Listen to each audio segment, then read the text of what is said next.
as palavras do Santo Evangelho e perdoe os nossos pecados. Estamos no 5º domingo do tempo comum e as leituras são sempre muito motivadoras, né? A gente vê a primeira leitura do Antigo Testamento mostrando Jó, que não obstante a aprovação de viver o projeto de Deus, de pregar a sua palavra, viver a sua palavra, vive o sofrimento, a aprovação em tantos sentidos, no seu físico, nos negócios, na perda do afeto até dos filhos, fisicamente a perda dos filhos, né? da colheita, mas ele mantém a fé, né?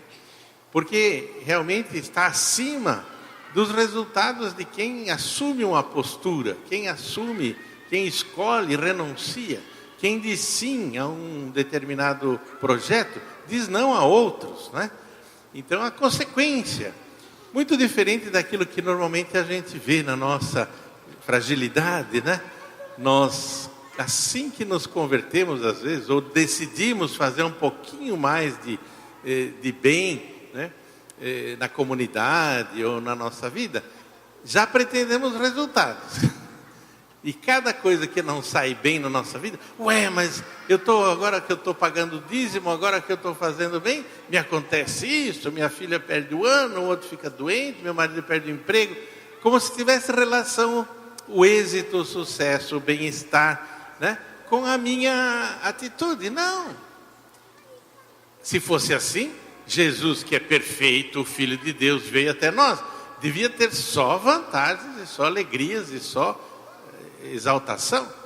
E ao contrário, ele também sofreu indiferença, perseguição, contrariedade e até a morte, né? Santo Agostinho se pôs esse problema, que é um problema sério na humanidade, né? A gente na nossa justiça injusta, eu diria, né? Ou vingativa, até se satisfaz, ou se compreende, ou entende o mal acontecendo a uma pessoa má, né? Um ladrão, um assassino, etc. Pegou uma doença incurável, teve prisão perpétua, foi decapitado ou foi linchado. Ele que aprontou, ele merecia, ele buscou isso, né? Parece que até... E infelizmente, às vezes a gente vê na entrevista de pessoas que foram feridas de alguma forma na sociedade, a dizerem: eu quero justiça. Mas essa justiça é falada num tom de vingança. E esse espírito não é cristão. Porque o cristão, Jesus o que ensinou? Perdoar o pecador, né? Ele quer que todos se salvem. Ele quer que o pecador se converta e se salve. Não que se acabe condenado, desgraçado, castigado. Ele não... A lei do Antigo Testamento tinha as regras dos castigos, né? Conforme os erros. Tantas açoites menos um. Jesus foi açoitado, né? Mas Jesus não tinha nada disso, não queria castigo nenhum, que se converta, preferivelmente, né? Bom, mas para dizer, a gente até justifica, por uma justiça humana, o mal acontecer para uma pessoa ruim, né? Segundo os nossos critérios. Mas a gente não se conforma como que uma pessoa boa, uma pessoa justa, sofre, né? Não, mas por que aconteceu isso? Ela não merecia, e assim por diante. Como se dependesse. Santo Agostinho ficou com essa pergunta, ele foi atrás, até que ele chegou à conclusão: por que o justo sofre? Porque Deus ama também, ou sobretudo, os pecadores. O Evangelho de hoje nos mostra, ele veio para os doentes, ele curou lá uma porção de gente que veio procurá-lo, doente, endemoniado, etc. Ele falou claramente. Para que serve o médico, senão o médico serve para os doentes, não para os sãos, né? E é uma opção preferencial, e ele vivenciou isso. Então não poder pretender outra coisa. Jó encarna no Antigo Testamento já esse espírito de não atribuir a vantagem, a bênção, coisa que era comum na época, hein? O povo de Deus, o povo escolhido, achava que sempre estava por cima e sempre tinha que ter a bênção. A pessoa rica, saudável, sempre era abençoada, né? Quando na verdade não é bem assim. Por isso que eles não entenderam o Messias. O Messias para eles devia ser alguém que dominasse, tivesse força, pusesse todo mundo debaixo do jugo do povo eleito e eles fossem os tais no mundo todo, né? É como pensa ainda hoje, em nome de uma religião, o muçulmano, que tem até um número grande de filhos para ter povo, ter população e dominar, né? É uma desculpa. Assim também, Irlanda do Norte, Irlanda do Sul, dizer que é protestante e católico brigando, no fundo o que está por trás é interesse ideológico político, né? Mesmo entre nós, meus caros irmãos católicos, né? Não precisa nem falar de protestante. Nós também temos os de direita, os de esquerda, né? Os que aceitam a renovação do Concílio Vaticano II, os que acham que a igreja parou no Papa Pio XII e depois tudo heresia, né? E tem essa onda, esse chororô de voltar ao passado, às tradições, né? Atrás disso tem ideologia e interesse econômico e político, né? Em nome da fé e da doutrina. Aqui nós temos um Papa, nós temos Jesus Cristo hoje, que nos diz como agir hoje. E está no Evangelho, ele veio para os pobres, para os doentes, e a começar dos de casa. Num detalhe, ele comenta que entrou na casa de Pedro, a sogra estava doente. Se fosse segundo a nossa mentalidade, ele deixava morrer. Mas ele curou a sogra. Dizem as más línguas que São Pedro traiu. Esse foi um dos motivos. Malvadeza, né? Dos nossos comentários. Mas para dizer, começar de casa, ele se preocupou, e se preocupou com a pessoa toda. Desde a fome, quando ele multiplicou os pães, fez o povo comer, ele deu a saúde, né? Ele equilibrou a pessoa, expulsou os maus espíritos, etc. E não só os que o procuravam, os que os bajulavam, os que os conheciam. A certa altura ele não disse para os apóstolos hoje, espera aí, vamos também nas aldeias lá, fulano daquela distância que não nos conhece. E largou tudo. Ah, mas ele era um praticone, era de fazer, e não. Não. Quando que encontraram Jesus? Ele sumiu, desapareceu. Onde foram encontrá-lo? Rezando no silêncio do deserto, do monte lá, da madrugada. Ele valorizou todas as dimensões. A gente teria muito a falar desse evangelho, né? Porque cada dimensão humana está aí. Então nós somos cristãos, estamos nesse mundo completo, somos homens. Me lembro do meu pároco, porque representava a igreja antes do concílio, toda uma teologia, toda uma tradição, toda uma espiritualidade muito bonita e santa para aquele tempo. Já no meu tempo de infância aquilo estava ultrapassado. Mas então eu achava interessante ele dizer, eu sou pároco e de 40 mil almas. Nossa Senhora, mas são, não sei, 20 e tantas mil famílias, né? Falei, mas que família de alma, né? É sombração, família de sombração, né? Alma, o homem tem corpo e alma, né?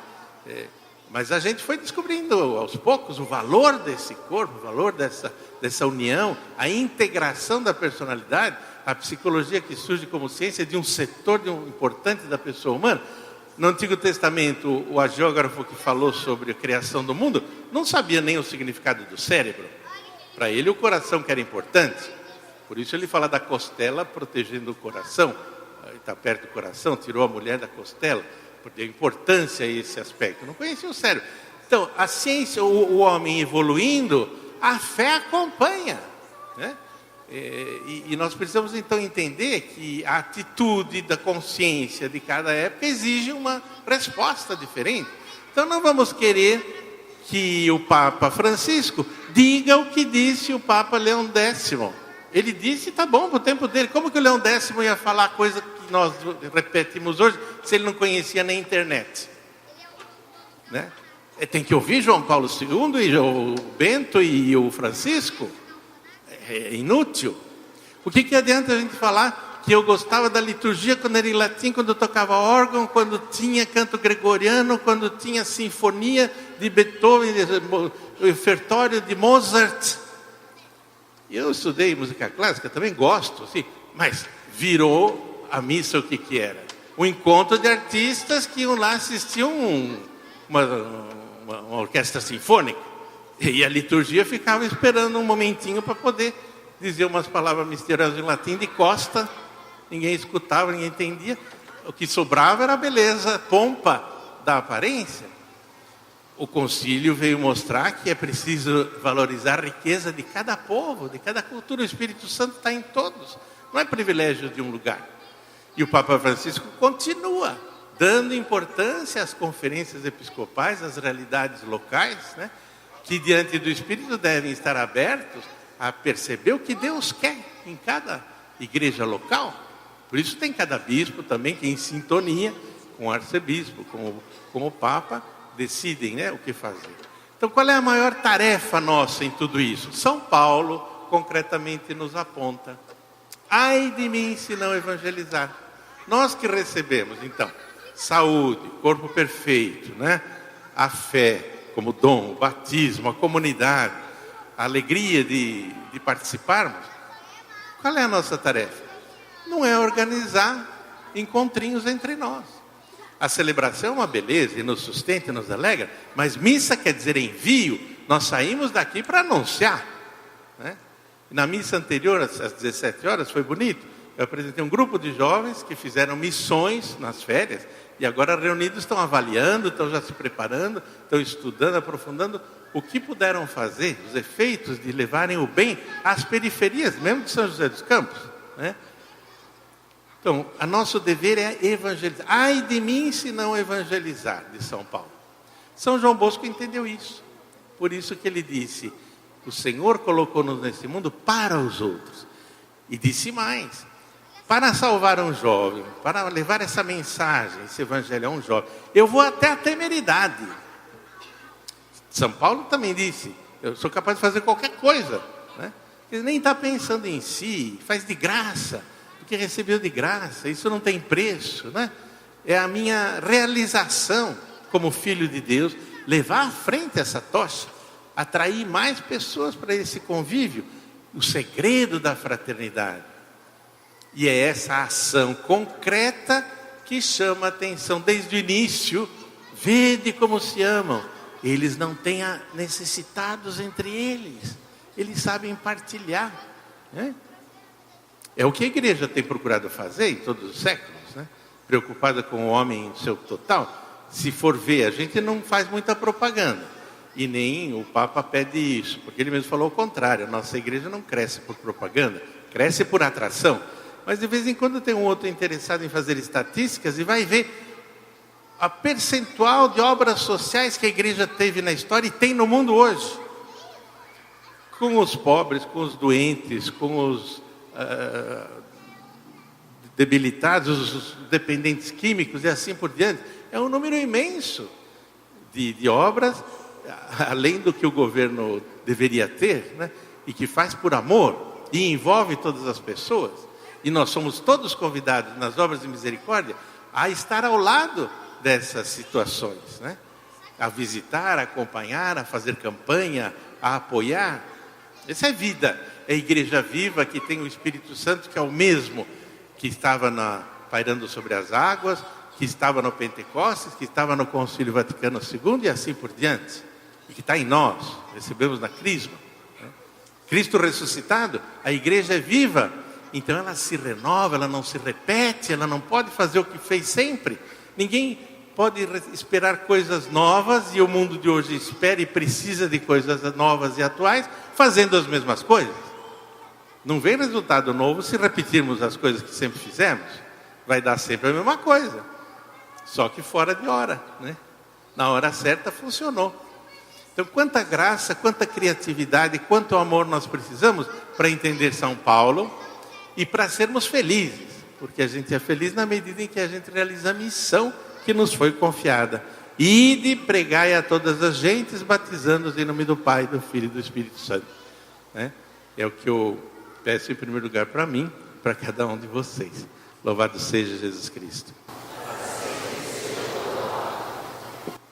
Creio em Deus, Pai Todo-Poderoso,